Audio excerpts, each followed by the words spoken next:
దేవునికి స్తోత్రం. దేవుని నామానికి మహిమ కలుగును గాక. మన ప్రియ రక్షకుడైన క్రీస్తు నామం పేరిట ప్రతి ఒక్కరికి నా హృదయపూర్వక వందనములు. ఈ దిన వాక్యము మనం చూసుకున్నట్లయితే, నా తట్టు తిరుగుము, భయపడకుము. న్యాయాధిపతులు 4వ అధ్యాయం 18వ వచనం. పరిశుద్ధాత్మ దేవుడు పరిశుద్ధ లేఖనాల ద్వారా ఈ దినము నీతోటే మాట్లాడుతూ ఉన్నారు.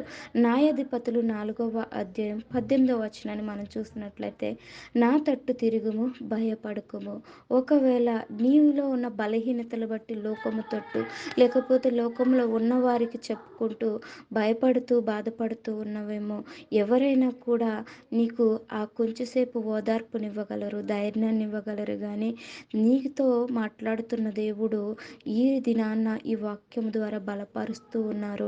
ఏ విధంగా అంటే, నీవు లోకము తట్టు కాదు, పాపము తట్టు కాదు, కానీ నా తట్టు తిరుగుము. దేవుళ్ళు ఎదుగుతున్న వారు కూడా చిన్న చిన్న భయం వల్ల, బలహీనతల వల్ల లోకము తట్టు తిరుగుతూ ఉంటారండి.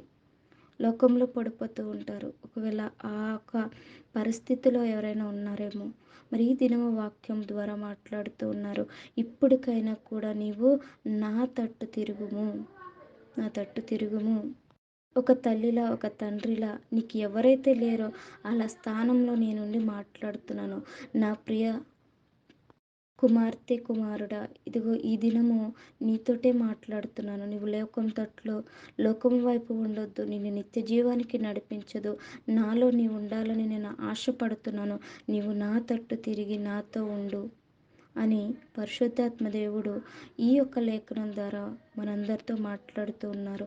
వినుచున్న నా ప్రియ సహోదరి, సహోదరులారా, మరి ఈ వాక్యము మీ అందరిలో ఫలింపచేయాలని కోరుకుంటూ ఉన్నాను.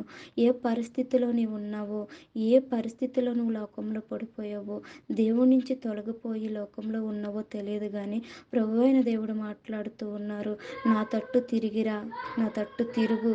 నీలో ఉన్న భయము, నీలో ఉన్న ఆందోళన బట్టి నువ్వు కృంగిపోతున్నావేమో, లోకం తట్టు చూడమాకమ్మా, లోకంలో ఉన్న వాటి వైపు చూడమాకమ్మా, నా తట్టు తిరుగు అని దేవుడు ఈ యొక్క లేఖనాల ద్వారా ప్రభు మాట్లాడుతూ ఉన్నారు.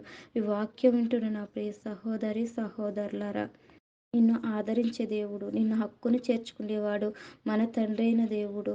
క్రీస్తులో మనల్ని ఏర్పరచుకున్న ఆయన ఈ దినాన్న మాట్లాడుతూ ఉన్నారు.